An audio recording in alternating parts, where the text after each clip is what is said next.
Margaret Wilson had spent 40 years waking before sunrise, ironing her son Daniel's school uniform, packing his lunch, and kissing his forehead before he ran out the door.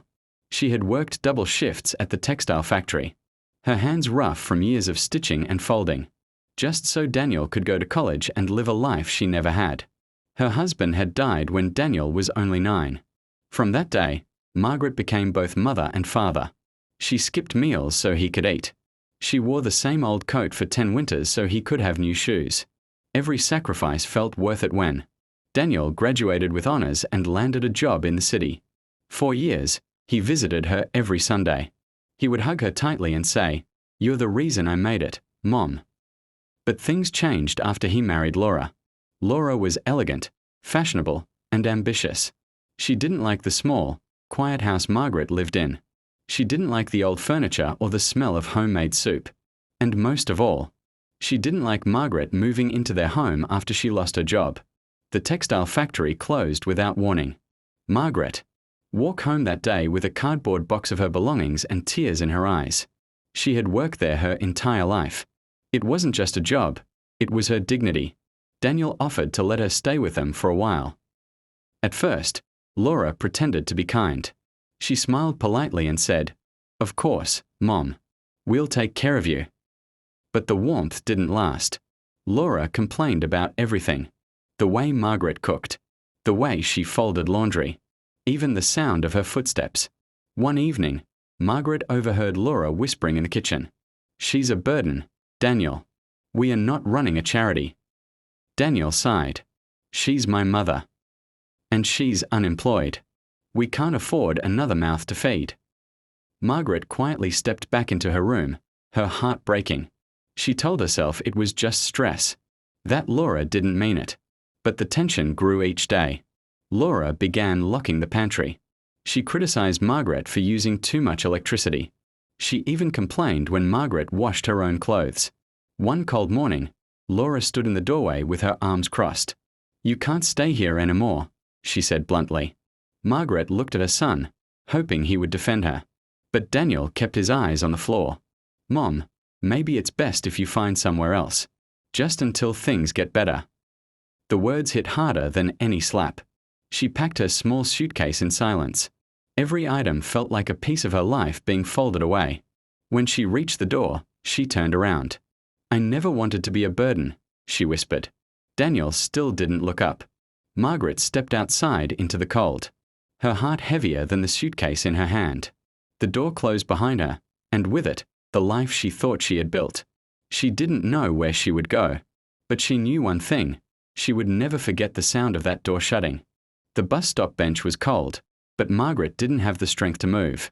She clutched her suitcase and stared at the road, watching cars pass as if the world hadn't just fallen apart. Her stomach growled softly. She hadn't eaten since the night before, but hunger felt small compared to the emptiness in her chest. She remembered Daniel as a little boy, running to her after school with scraped knees and tearful eyes. "Mom, they laughed at me." And she would hold him close, whispering, "You're stronger than their words." Now she wondered if she had been strong enough for herself. Hours passed. The sun began to set, painting the sky orange and purple. Margaret shivered in her thin coat. A young man in a delivery uniform stopped in front of her. Are you okay?" he asked gently. Margaret forced a smile. "Just waiting for a bus." He glanced at her suitcase. "You've been here since this morning. I've passed by 3 times. Her smile faded. Tears welled in her eyes before she could stop them. "I don't have anywhere to go," she admitted. The young man hesitated, then sat beside her. "My name is Eric. My mother passed away last year. Seeing you here, it just doesn't feel right." Margaret wiped her eyes. "I'm sorry for your loss." He nodded. She used to say, "Kindness always comes back around." Maybe this is my chance to prove her right. He stood up. "There's a small diner around the corner. It's not much, but they let me eat there on credit. Let me get you something warm." Margaret's pride wanted to refuse, but her hunger and exhaustion won. "Thank you," she whispered. At the diner, the owner, Mrs. Lopez, welcomed them with a warm smile. She placed a bowl of hot soup in front of Margaret. "Eat first. We'll talk later," she said kindly. Margaret took the first spoonful, and tears rolled down her cheeks. It wasn't just the food. It was the kindness. For the first time that day, she didn't feel completely alone. Mrs. Lopez listened quietly as Margaret explained her situation. The older woman's eyes softened with each word. "You remind me of my sister," she said. "She worked herself to the bone for her kids." Margaret looked down. "I must have done something wrong." Mrs. Lopez shook her head. "Sometimes, people just forget who carried them." She thought for a moment, then smiled. "I could use help in the kitchen. It's not much pay, but you'd have a place to stay in the room upstairs." Margaret's eyes widened. "You'd do that for me?" Mrs. Lopez shrugged. "Everyone deserves a second chance." Margaret nodded, her voice trembling. "I won't disappoint you." From that day on, Margaret worked in the diner. She woke early to bake bread, prepare soups, and serve customers with a gentle smile. Word spread quickly. People came not just for the food, but for Margaret's warmth. She remembered everyone's names, their favorite dishes, and always asked about their day. Within months, the diner became the busiest spot on the street.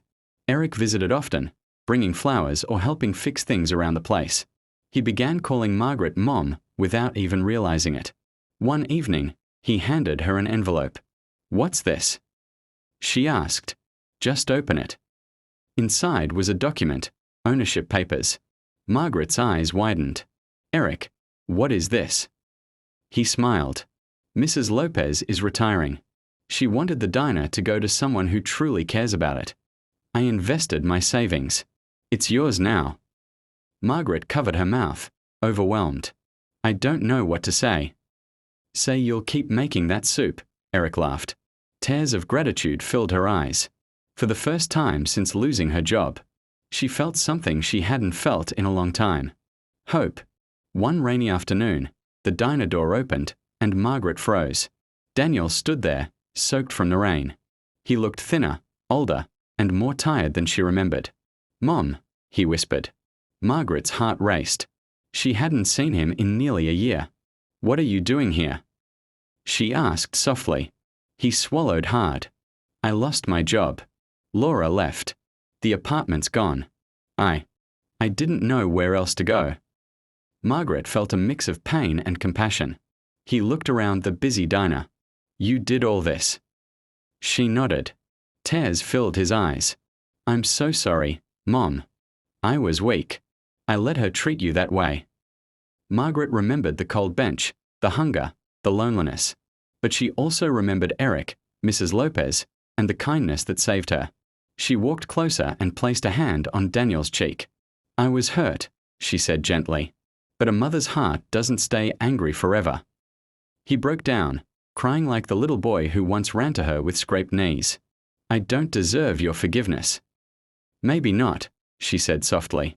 "But you still have it." Months later, the diner was even more successful. Daniel worked there as a cook, determined to earn back his mother's trust.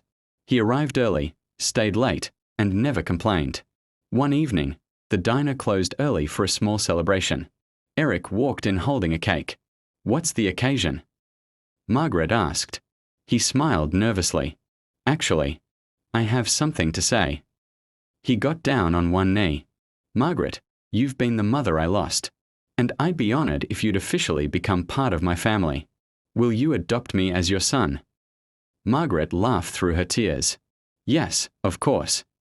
Everyone clapped as Eric hugged her tightly. Daniel watched from the corner, tears in his eyes. He realized something important.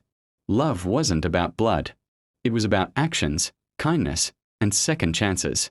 Margaret looked around the room, at Eric, at Daniel, at the customers who had become family. The woman who once sat alone on a cold bench now sat at a table full of love. And for the first time in her life, she felt truly rich.